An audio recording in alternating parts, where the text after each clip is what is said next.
science has opened many doors into understanding these very, very profound spiritual realities.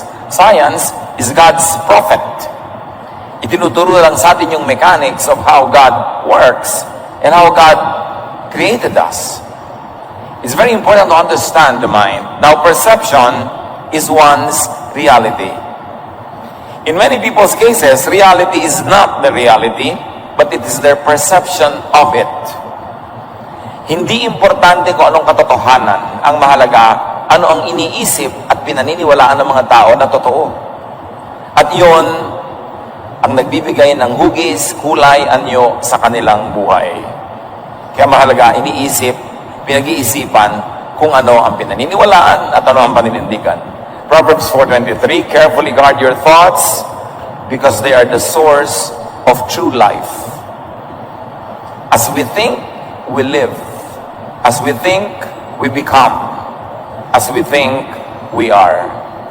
Researchers have found that our imagination can change perceptions of reality. That your mind literally plays tricks on you by changing illusions into what seems like reality. Mapaglaro, malikot ang isip. At napatunayan na ng napakaraming mga scientific researches na ang ating guni-guni ay nagbabago ng katotohanan. May katotohanan, red, pero sa guni-guni natin nagiging orange, ang paniniwalaan natin ay orange, ang buhay natin nagiging orange. That many people are motivated, are ruled not by what is true, but what their perception to be true is. And to a large extent, your mind can create reality at a mental level. Tingnan nyo yung mga seloso. Pag nag-imagine ka na nagtataksil lang yung mahal sa buhay, nababago na ang iyong heartbeat, nababago na ang iyong blood pressure, nagiinit na yung puto ng tenga mo, sumisikip na yung paghinga, imagination mo pa lang yun. Hindi naman napapatunayan kung totoo nga sa oras na ito ay nangyayari yun, pero pag inisip mo yan at in-imagine mo, it already affects your body. Your imagination affects your body. What you think affects your body.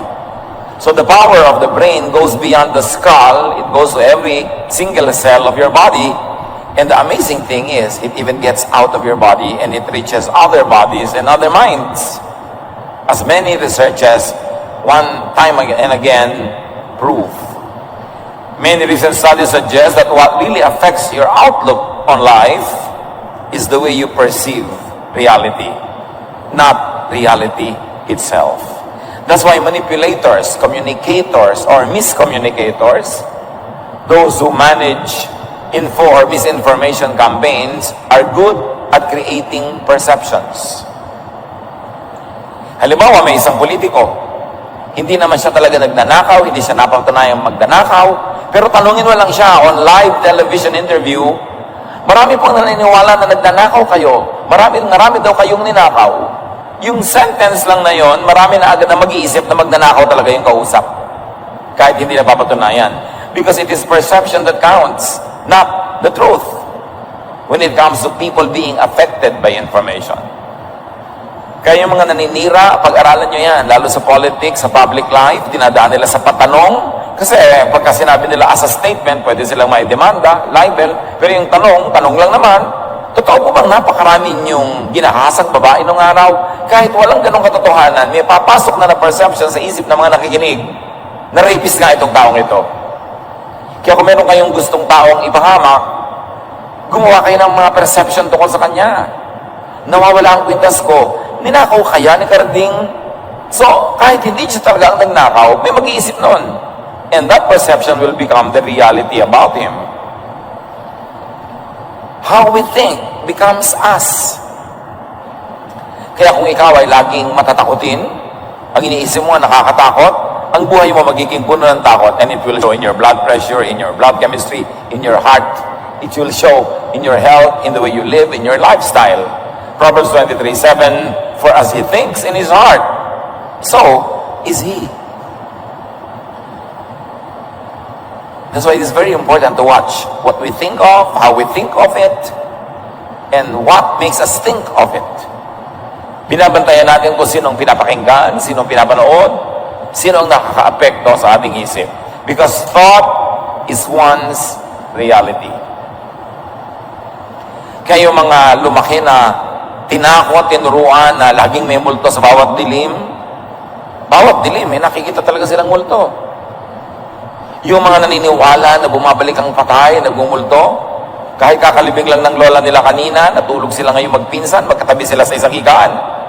Yung mapaniwalain sa multo, nararamdaman niya na may nagtatanggal ng kanyang kumot, may malamig na bawak sa kanyang mukha, may nagtitig siyang tinig. Samantalang isang pinsan niya na hindi naniniwala doon ay buong himbing na natutulog, wala namang nararamdaman, wala nakikita. Because when you think of it, when you believe in it, it becomes your reality, and it keeps recurring and recurring in your imagination to the point that you believe it to be factually happening. The discipline of the mind is one of the best disciplines that anybody could ever develop. Psalm 26:2, test my thoughts and find out what I am like. Ang tunay na sukatan ng tao ay ang kanyang isip. Paano siya nag-iisip? We can project our thoughts in the minds of other people, and that is always happening. That's why, kung ikaw ay malikot sa babae, mamaya, ang mga anak mo sobrang hinihigpitan dahil iniisip mo, nililikot din sila ng bawat isang lalaki sa planeta. Pagka ikaw ay mapagnakaw, iniisip mo, lagi kang ninanakawan. Kaya sinasabi nila, magnanakaw, tuloy sa kapwa magnanakaw. Because it is so easy for people to project their thoughts on other people's minds. Na pagka ako madududahin, iniisip mo, nagdududa din yung kapwa mo. Kaya yung mga mababait, yan ang madalas madaya, maloko. Kasi ang kabaitan nila, pinaproject nila sa iba na hindi naman niya siguro gagawin yun, mabait naman siguro siya, hindi niya ako lolokohin. Kasi hindi ka man loloko, iniisip mo, hindi rin maloloko yung iba. Kaya dapat nag-iingat tayo na ito ang pa ako, ganito ako mag-isip, pero hindi ko dapat ina-assign sa iba. Dahil pag in-assign ko sa iba, pwede maging unfair ako sa kanila, o pwedeng ako ang maging madamage. It is important. Kaya yung mga ayon sa obserbasyon nito, yung mga sobrang galit na galit sa mga makasalanan, banal-banal ang buhay nila, sila ang maraming lihim na kasalanan. Yung mga allergic sa mga kuminsan na kalaswaan, galit na galit sila kunwari, sila pala ang may mga kalaswaan sa kalooban nila, na yung kanilang ikinagagalit sa iba, ipinoproject lang nila doon yung tunay na sila. Kaya, pagka ikaw ay maraming masamang iniisip laban sa kapwa, malisyoso ka, iniisip mo rin ang kapwa mo, laging malisyoso. Ang laki ng role ng pag-iisip natin sa ating pakikipagkapwa-tao. Thought power is the key to creating your reality. Kaya kuminsan, at maraming rin ganito mga experiments, kahit ang init-init ng temperature ng paligid, may mga tao who were convinced into thinking na maginaw at nakakaramdam sila ng ginaw. At binaligtad naman, maginaw, they were convinced into thinking na mainit, nakakaramdaman sila ng init. Kaya halimbawa, kung mapasok kayo sa isang madilim na lugar, naku, tumitindig ang balahibo ko. Ikaw ba? Ako rin, tumitindig ang balahibo ko. Yung kasi, tumitindig ang balahibo niya, titindig din ang balahibo mo. Naniniwala ka nga, meron nga nakakapagpatindig ng balahibo doon. Yung isa naman katabi nyo, ikaw ba tumitindig ang balahibo nyo? Wala akong balahibo. Iba-iba ng reality. To control your destiny, you must learn to control the nature of your dominant, habitual thoughts. What are your dominant, habitual thoughts? Negative ba o positive? Yung ang dominant way of thinking mo is laging negative. Pagka meron nag-aalok, naloloko yan. Pag may tinitinda, fake yan. Yung pag picnic tayong uulan, yung, naku, magkakaroon tayo ng kasiyahan, naku, magkakagulo, yung laging negative. O, ang dominant thought mo ba ay hopeless o hopeful? Dark ba o bright? Anong pananaw mo sa tao? Dark or bright? Bad or good? Anong general na pananaw mo sa buhay? Is a problem to be solved or a gift to be enjoyed? Your dominant, habitual thought will define your life. Ang dominant, habitual thought mo ba about money is hinihingi yan. Dapat ang galing kong manghingi. O, pinoproduce yan, dapat ang galing ko magtrabaho. Because your dominant, habitual thought about money will define your economics. Will define how much you have or how much you won't have, how independent you will be or how dependent you would become. Kaya binabantayan, paano ba ako mag-isip? Ano ba ang tingin ko sa magulang? Hingian lang ng pera? Ano ba ang tingin ko sa mga anak ko? Hingian lang ng pera? Paano tayo mag-isip? When we are able to control our thoughts, we are able to control the outcome of our deeds, we are able to control the general direction of our lives. Because thought is very powerful, thought could attract into your life that which you intend to have and experience. Halimbawa, ang isang young person, ang thought niya, meron siyang ambisyon. Anong ambisyon mo? Maging ganito, o maging ganito kayaman, o kaya maging summa cum laude, maging magna cum laude. Yung may ganong iniisip, yun ang meron talagang napakalaking mga pagkakataon na magganap yun, mangyari yun. Your thought is a magnet in reverse. It attracts its own kind. You know, the magnet attracts its opposite. Pero pagka nag-iisip ka, na-attract mo yung iniisip mo. Kaya lagi nag-iisip na mabibigo ako, yun ang nabibigo. Yung nag-iisip na magtatagumpay ako, yun ang nagtatagumpay. Yung lumaki sa hirap na nag-iisip na ganito lang talaga buhay, wala tayong magagawa, talagang 30, 40 years later, mahirap pa rin yun. Pero yung lumaki sa hirap, sabi niya, ayoko ng ganitong buhay, papalitan ko ito, iibahin ko ito. Ito yung mga kahulagpos, ito yung mga kawala, maiiba sa kanyang mga kapatid, sa kanyang mga kamag-anak, kasi iba siya mag-isip. Kaya iniisip mo pati plano mo sa buhay. Kaya pag may naliligaw sa'yo o may nililigawan ka, tatanungin mo, ano ang plano mo sa buhay? Wala. Ay, ayoko sa'yo. Wala palang plano. Kahit ano na lang. Because if you fail to plan, you plan to fail. Non-plan is a plan. Kaya yung mga walang mga insurance plans, meron din kayong plan. You plan not to be insured. Plano rin yun. Dapat nag-iisip because your thought is a magnet in reverse. Yung napoproject mo yung isang bagay, kaya maraming mga motivators, sabi niya, gusto mo magkaroon ng bahay when you are 30 or 40 or 50, i-drawing mo yung bahay mo, lagay mo lagi sa nakikita mo, iniisip mo lagi yun, para yung direction ng yung buhay, yung mga activities mo, papunta towards that goal. Because when you imagine it, you can make it happen. Bakit ba may mga aeroplanong lumilipad? Di ba? In-imagine lang yan yung mga nauna nag-isip, tapos dinevelop. Lahat ng mga invention na ating mga na-enjoy, inisip lang yan dati, tapos reality na. Halimbawa, nasa gitna ka ng isang napakalaking birthday party mo, na pinlano mo. Nangyari yon kasi once upon a time, inisip mong gawin yon. Pag inisip, tapos isunod mo yung action, nangyayari. Generally. Kaya iniisip mo, ano bang iniisip ko sa buhay? O ilang taon mo gustong tapusin ang college? 3.5. May plano. So ang gagawin niyan, maglo-load ng maraming units, bibilisan ng pag-aaral, pero yung bahala na ako, ano na lang po, ay 7 taon na yun, di pa tapos. As you think, you become. And thought creates and changes body chemistry, even body electricity and body kinetics. Sabi nga nila, mind over matter, faith over obstacles. Kaya ang sabi ng ating opening verse, Proverbs 23:33, you will see weird things and your mind will play tricks on you. Meron akong paboritong ikwento, kilala ko itong taong ito, ang religious belief niya, ayaw nila ng blood transfusion. Dinugo, naubusan ng dugo, nasa ospital, ayaw pa rin magpasali ng dugo. So yung matatanda na ng pamilya niya ang nagpasya, salinan siya ng dugo. Alam niyo ba, hindi nagtagumpay ang pagsasalin? Nasira ang siyensya. All mechanisms and all technology failed in the blood transfusion because she willed in her mind that her body will not receive blood transfusion. Needless to say, she died. But really, the mind is about matter. And there's nothing evil here. Walang demons involved.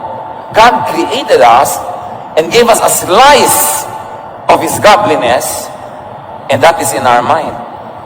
The temple of God is not a rock temple in some faraway city.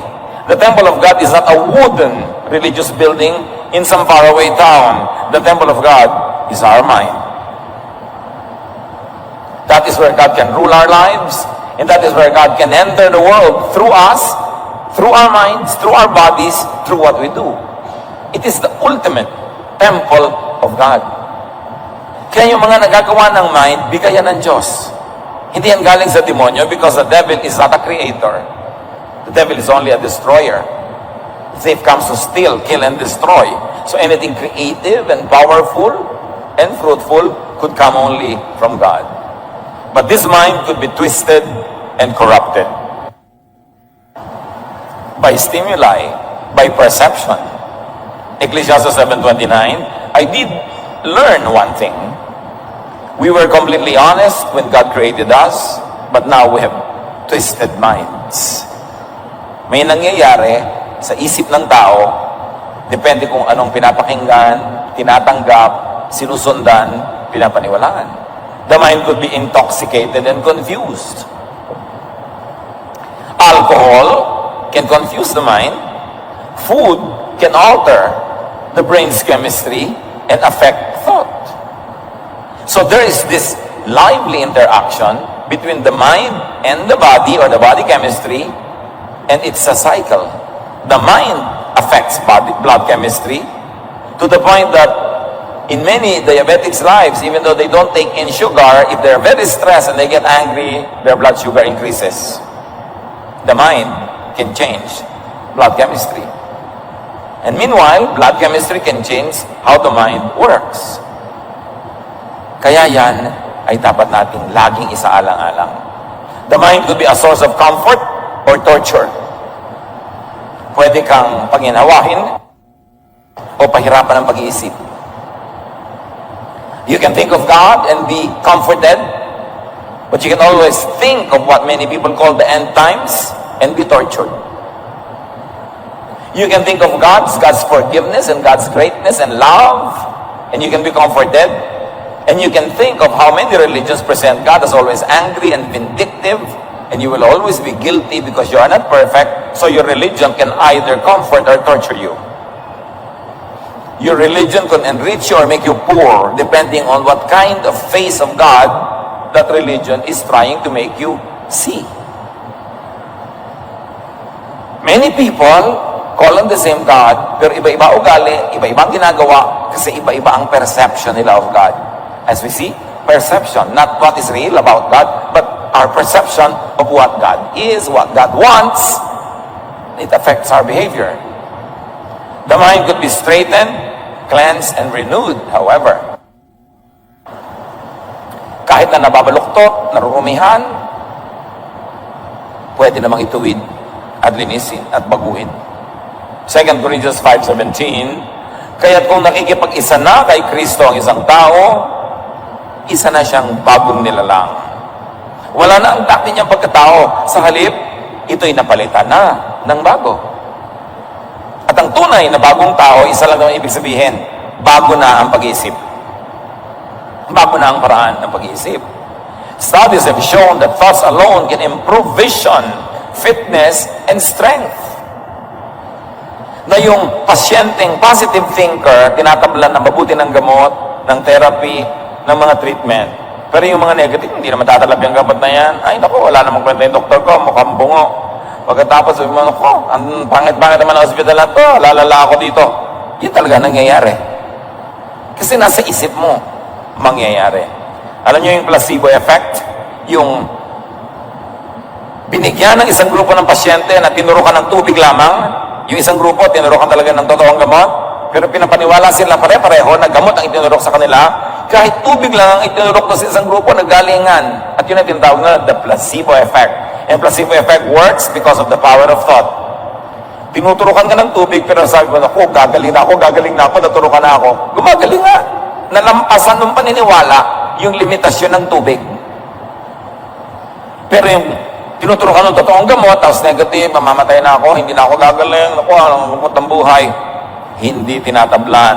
Yun naman sinasabi nila na iba, the reverse of placebo. Body chemistry, electricity, and kinetics create and affect emotion. Kaya may mga pagkain talaga nakakapagpatamad, may nakakapagpasaya, may nakakalungkot. Kaya may mga gamot na uppers, pampasigla, may mga downers, pampakalma kung sobra ka namang hyper. Tinatablan talaga ng mga chemicals na yan ang ating isip, ang ating emosyon. Kaya maraming magpapakamatay. Baka kung nakakain lang yun na pagkasarap-sarap na fruit salad o puto bongbong, baka hindi nagpakamatay. Baka naiba yung kanyang blood chemistry na nagbibigay sa kanya ng sobrang depression. Kaya lagi ko sinasabi sa mga depressed, pastor, depressed po ako, dito nade-depress, ano pong gagawin ko? Magkakain ka naman sa sarap, gutom lang yan. Nakita niyo yung propeta sa Bible? Si Elijah? Gusto nang mamatay? Nung pinakain ng konting tinapay, pinainom ng konting tubig, pinahiga ng konting nagpahingang, naglakad uli ng 40 kilometers, gusto na namang mabuhay, gutom lang. And gutom is body chemistry. Kaya maraming yung mga sobrang nagpapapayat para sumeksi, madalas malungkot, nade-depress. Kasi kulang sa pagkain. Sa kapayatan, naliligo sa shower, hindi na mabasa, ayaw tamaan ng tubig. Ganun nakapayat. Pag nakatayo sila sa may pinto, may kumuha sa kanila, akala payong, uy, tao ako, hindi ako payat. Ay, ang payat pa na kasi.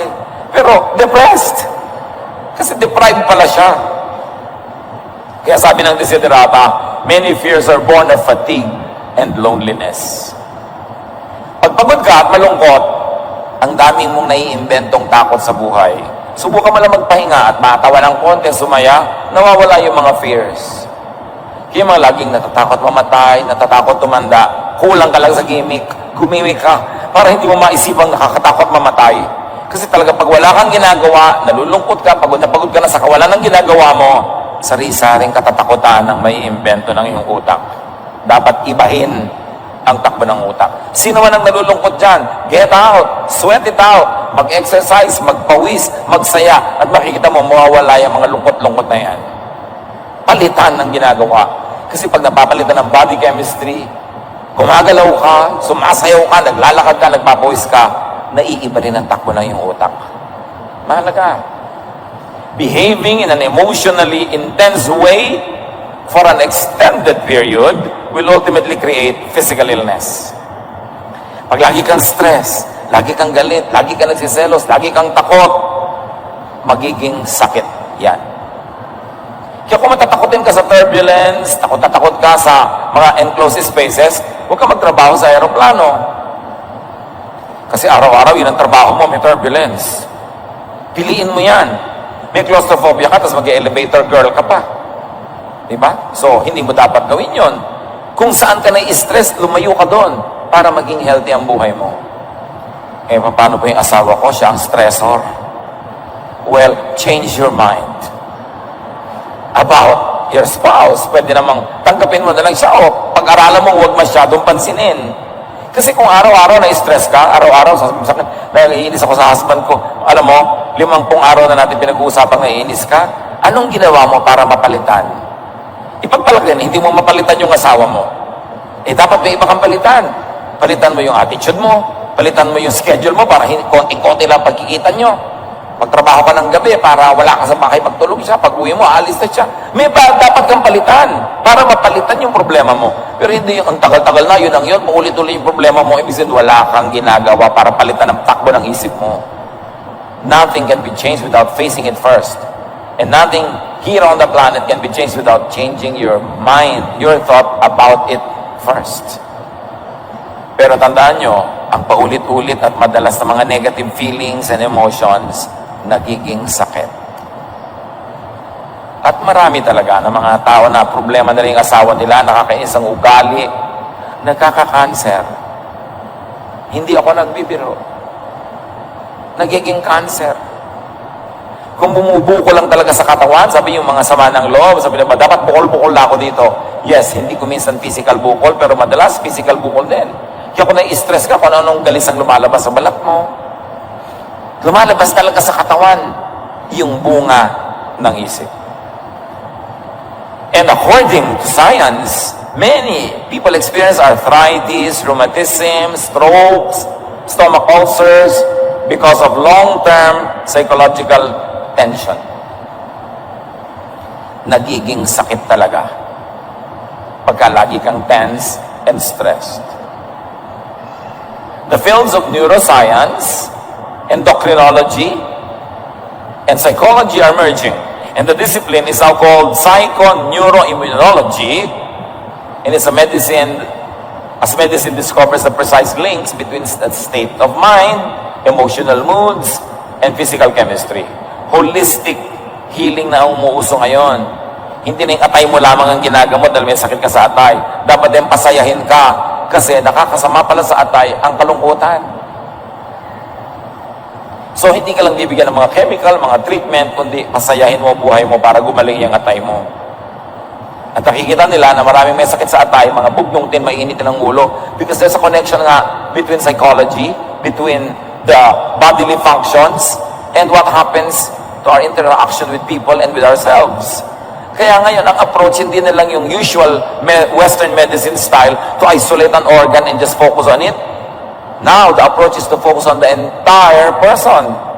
Yung, how is your happiness index? What are you thinking of? What is your stress level?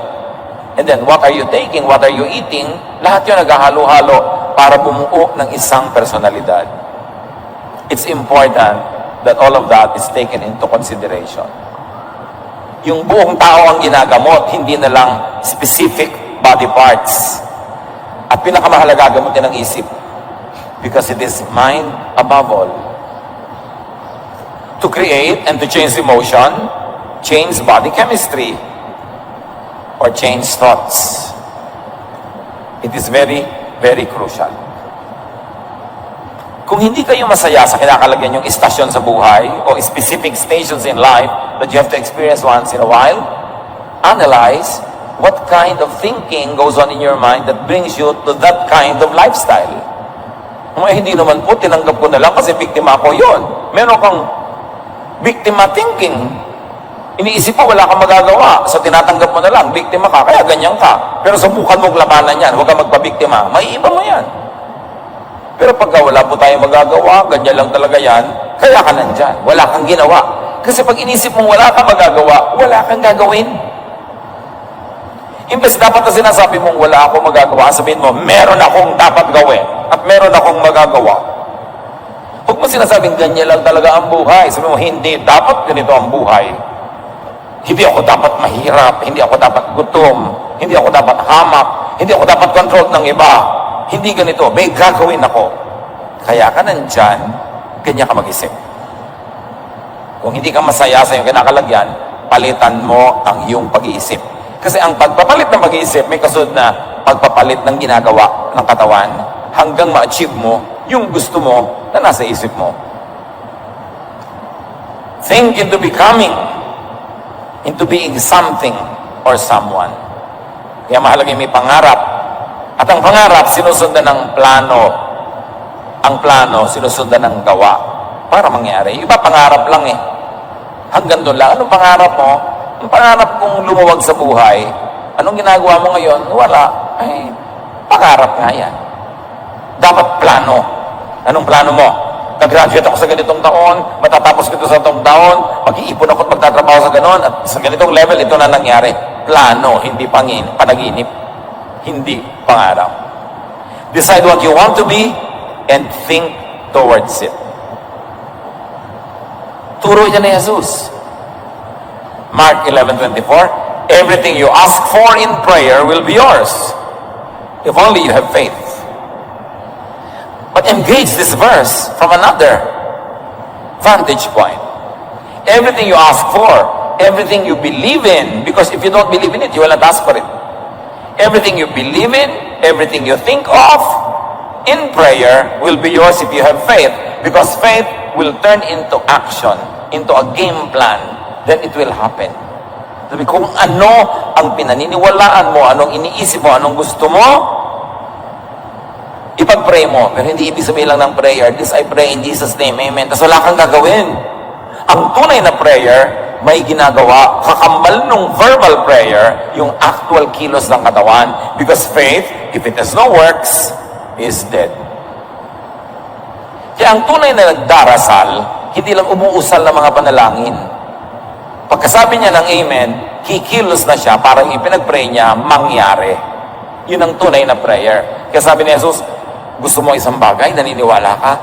Idalangin mo ng puspusan at pagkatapos siyempre, dapat may works ka, mangyayari yon. That's why it is important to choose what to hear, what to listen to, and what to tell yourself. Kasi kung pinapakinggan mo, imposible yan, mahirap yan, tanggapin mo na lang, gano'n na mangyayari sa iyong buhay.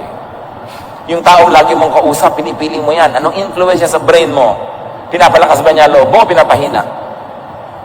Pinapatibay ba ang iyong pananalig o inaalis? Tinuturuan ka ba niyang mag-accomplish o tinuturuan ka niya maging tamad? Sino ang lagi mong kausap? Mahalaga sa tao na laging may nakakausap na mas matalino kaysa sa kanya. Para mag-grow yung mind mo. Kung ikaw laging bida, ikaw laging pinakamatalino sa usapan, paano ka mag-grow? It's important to be corrected by others, especially by those who are knowledgeable. So you defer to experience, you defer to education, you defer to knowledge, to brilliance, because that will bring you out of the limited scope of your thinking into something greater. Ecclesiastes 7:21, do not pay attention to every word people say. So don't pay attention to everyone, and don't pay attention to everything someone says. Pinipili mo kung ano yung makaka-construct sa iyong mind, kung ano yung makakapagpayaman sa iyong isip, makakapagpa-asenso ng iyong buhay. Kanina sinabi natin na placebo effect. Nakakapagpagaling kahit hindi talaga gamot ang tinik. But if the mind can be used to heal, it can also be used to kill. Yung tinatawag na nocebo effect. Negative beliefs or expectations. Hindi ka nagkagaling, mamamatay ka na. Pag pinaniwalaan mo yun, unti-unti ka talaga maupos. Nakakamatay din yun. Yung may nagsasabi sa yung, magpakamatay ka na, tumalon ka sa building. Hindi demonyo ang nagsasabi sa iyo nun, ikaw din. Sometime in your life, you were convinced that you should die, that you are worthless, that you should end this suffering. So meron tumalon ka sa building, o laslasin mo na yung pulso, o lulunin mo na lahat ng mga tabletas na ito, o saksakin mo na ang puso mo, ibagsak mo yung ulo mo sa bato, kung ano-ano. Diba? Pagtutusukin mo ang sarili mo ng mga karayom, hanggang magdugo ka at maubos ang dugo mo. Yan ay galing sa sarili mo ng isip. Kaya yung mga tao nag-iisip ng mga ganyan, dapat may makausap na iba para maibatak mo ng isip, lumabas, may ibang ihip ng hangin. Because that is only temporary insanity. Pag hindi natuloy yung pagpapakamatay mo ngayon, bukas, nagpapasalamat ka, salamat, hindi natuloy. Dapat lang makalampas ka sa ganung oras ng kadiliman ng isip. Negative beliefs, negative expectations. Hindi ako mananalo sa contest na yan. Paano ko nga mananalo? Hindi nila ako mahal. Wala akong makikitang magmamahal sa akin. Kaya mahalin mo ako para sa lahat ng mga hindi nagmahal sa akin. Maricel. Importante na, bakit mo hahanapin ng pagmamahal? Mahalin mo yung sarili mo, alagaan mo yung sarili mo, i-assign mo yun sa iba. Attitude. When you have a defeatist attitude mo, the world owes you a living, kailangan ka laging tulungan, kailangan ka laging kupkupin, talunan. You will not be in command of your life. Pagka ganon. And that is not how Jesus wants us to live. Even research shows that thoughts are capable of affecting everything from the simplest machines to the most complex living beings. Ang dami ng mga experiment na apektuhan ng isip ang mga things. Some people ascribe it to telekinesis. Yung napapagalaw ko yung baso sa mandon, pag-iisip ko lang, nagko-concentrate ako, gumagalaw yung baso doon sa kabilang mesa. Yung mga uninformed already suspects an evil spirit. Laging, ay may evil spirit, ay may demonyo. No. It is the power of the mind. And is the power of the mind from evil? No, it is from God. Because God created us in His image. And if there is a throne in our body parts where God really sits in glory and power, it is our brain. God created people in His image, that God gave us a slice of His glorious self. And that slice is most evident in our brain, in the way we think. Grabe ang pag-isip ng tao. Hanggang ngayon nga, hindi ko maubos maisip bakit yung fax lumalabas dito sa aking bahay, yung papel na pinapadala mo sa bahay mo, saan duman yun? Grabe ang tao. Nakikita mo yung mga pupunta sa airport, ang bibigat ng mga maleta, hindi maangat, pero lahat yun isasakay sa aeroplano, plus yung mga tao, plus kung ano-ano pa, tapos nilipat yung aeroplano. Ang galing-galing ng isip ng tao. Nakakapagpasok ng camera sa kaliit-liit ng ugat mo, at nakakaputol ng mga kung ano-anong mga cancerous things there, nakakakuha pa ng picture. Yung puso mo tinatanggal, binababa muna, may mga pinagagawa sa iyo, may ibabalik uli. Grabe ang tao. Saan galing yon? Sa Diyos. Ang galing-galing ng talino ng tao. At according to studies, hindi man lang tayo gumagamit ng not even 10% of the capacity of our brain. Marami mga brain hindi ginagamit.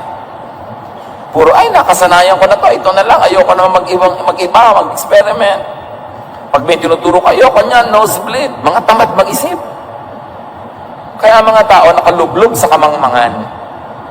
Pagka meron tuloy nangyayari, demonyo agad ang iniisip at pinagbibintangan, o multo, o sari-sari. The devil is in your mind.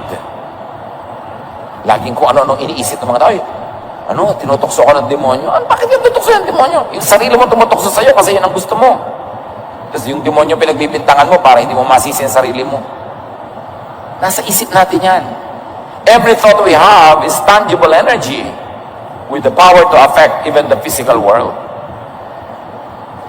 In fact, marami mga researchers ang ginawa that demonstrate that the brain, the human brain, can direct even how some fish swim.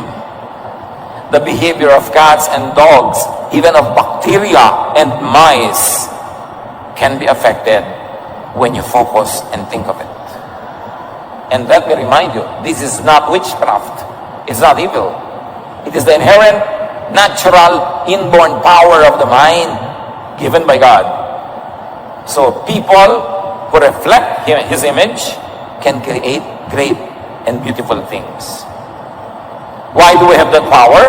Because humans were created in God's image. Psalm 139:14, I tell you, whatever you ask for in prayer, believe that you have received it, and it will be yours. Sabi ni Jesus, if you have faith, or if you think, because faith is thinking, if you have faith as small as a mustard seed, tell this mountain to lift itself and throw itself into the sea, and it will. So, alam niyo, wala kasi kayong mga pananalig puro kayo duda. Kung meron lang kayo kasi laki ng buto ng mustasa, which is really kasi laki ng ulo ng aspile, mauutusan yung mga bundok na yan, magpa-jumping-jumping, mag-tumbling-tumbling. Magagawa nyo yan. Kaya si Jesus, sabi niya, okay, pagagalingin ko na yung tao sa bahay mo. Toing! Galing na, ang layo. Si Jesus, pinasakay niya sa bangka ang kanyang mga tauhan, at siya nanalangin pa doon sa bundok. Mamaya, naglalakad na siya doon sa tubig. The power of gravity being defied by the power of the mind, by the power of faith, by spiritual power. And, hindi lang yon, nandun siya agad. At pagsakay niya sa bangka, biglang nandun na sila sa pampang. Lumulusot si Jesus sa mga dingding. Nakakapasok sa mga kwarto nang hindi pinagbubuksan ng pinto. Pati patay, kinakausap, mabuhay ka, namumuhay. So, what is this man that even the winds and the waves obey him? This is the power that is in us because we were created in God's image. But unused, unknown, underutilized because we don't develop our faith, which really means we don't develop our minds. Underdeveloped masyado. Quantum physics has proven that living things are constant transmitters and receivers of measurable energy. Na lahat ng nilikha ng Diyos na may buhay ay nakakapagpadala, nakakatanggap ng lakas. Galing sa isa't isa.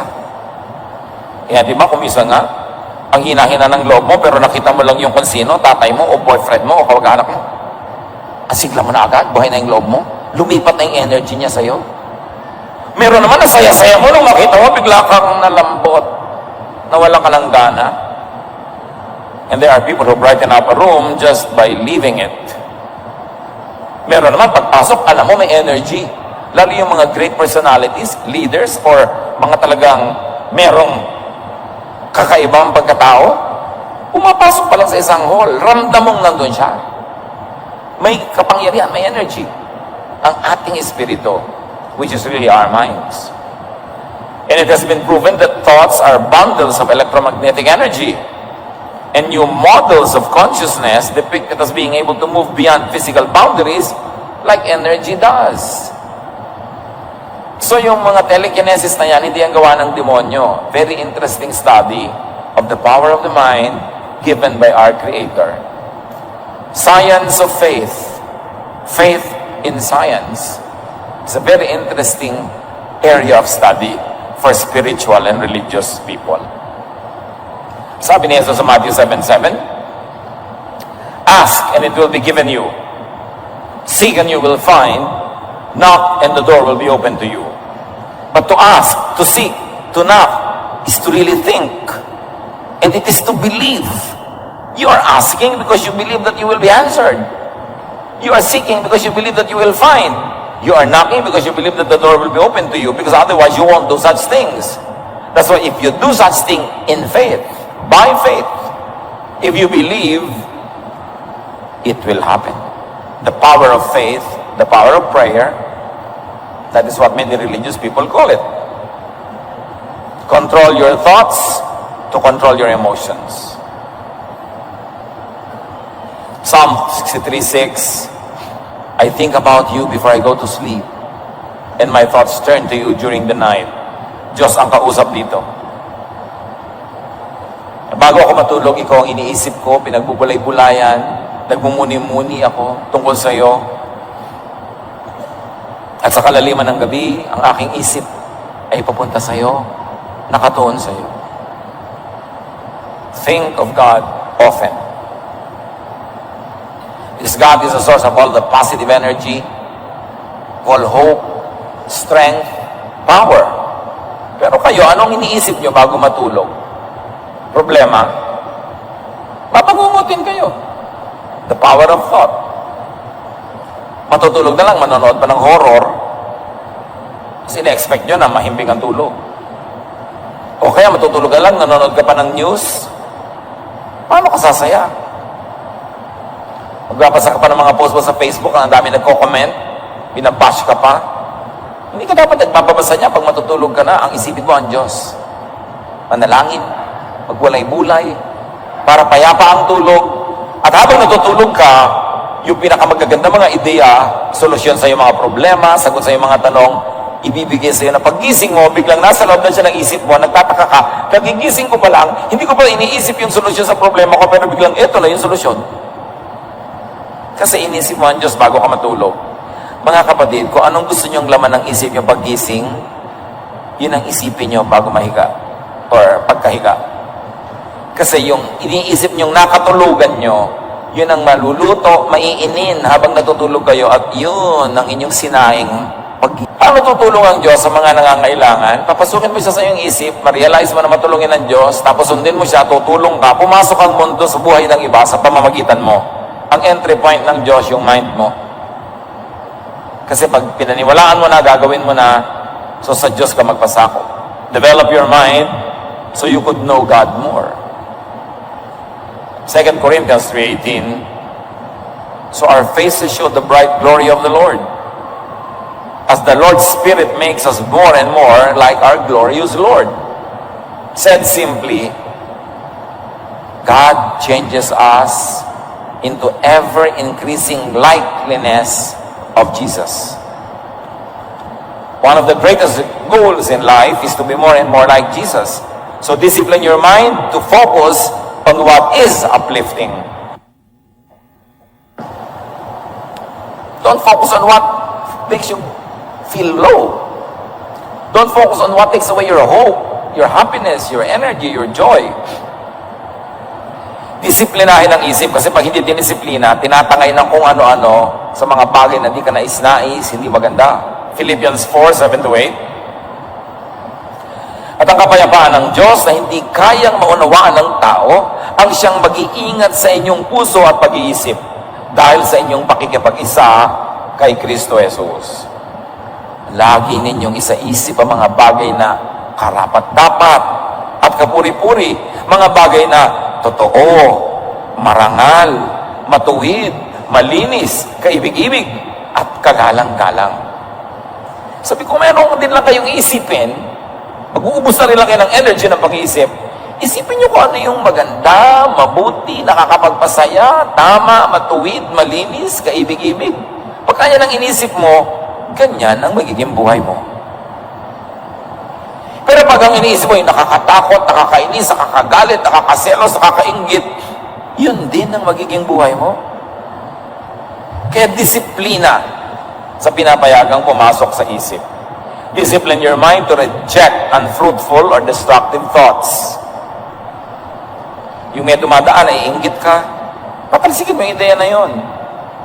Yung aalala mo yung nakakainis mong mga bayaw o hipag, huwag mo silang isipin. Nakakainis pala sila, ba't mo iniisip? Naiinis pala kayo sa mga kamag-anak nyo ang taga roon, ba't yun ang lagi pinag-uusapan nyo? Ba't yung pinag-uusapan, hindi naman ang isip nyo? Nakakainis pala, bakit kayo nagfo-focus sa nakakainis? E di ang bunga, yung ikaw na tinabla noon, ikaw ang nagkasakit, ikaw ang nawala ng gana, why do it to yourself? Ecclesiastes 11:10, banish anxiety from your heart and cast off the troubles. Kutan, live normally. Huwag mong problemahin yung end times na yan. Pampatakot lang eh. Wala ka namang mapapala. And meditate. Forgiveness. Kaya din ang tabi, I meditate on your word day and night. Meron talagang napapala ang nagbubulay-bulay at nagpapasuri sa Diyos. Psalm 139, 23-24. Search me, O God, and know my heart. Which really means know my mind. Test me and know my anxious thoughts. See if there's any offensive way in me and lead me in the way everlasting. God always search my mind, my heart. Anong iniisip ko? Anong pinag-iisip ko? Plant a thought, harvest an act. Plant an act, harvest a habit. Plant a habit, harvest a character. Plant a character, harvest a life or a lifestyle. Yung life o lifestyle mo nagsisimula sa thought. So sa thought pa lang, kontrolin mo na. All begin in the mind. All end in the mind is really all in the mind. Your mind should be the habitation of God, not of the devil. Your mind should be the home of love, happiness, peace, contentment, joy, not of hatred, of strife, of anger, of pain, of bitterness. Dapat piliin. Wasakin, gibain, patalsikin ang lahat ng isipin na sumisira sa ating kagandahan, sa ating kapayapaan, sa ating katahimikan. 2 Corinthians 10:5. We demolish arguments and every pretension that sets itself up against the knowledge of God, and we take captive every thought to make it obedient to Christ. Ginigiba namin ang lahat ng mga ideya na kumukontra sa Diyos at ipinabibihag kay Jesus ang bawat iniisip ng aming utak. At pinasusunod kay Jesus ang takbo ng aming isip. Doon nagkakaroon ng kapayapaan.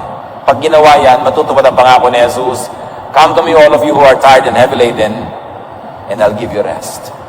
Sabi niya, I will show you great and wonderful things.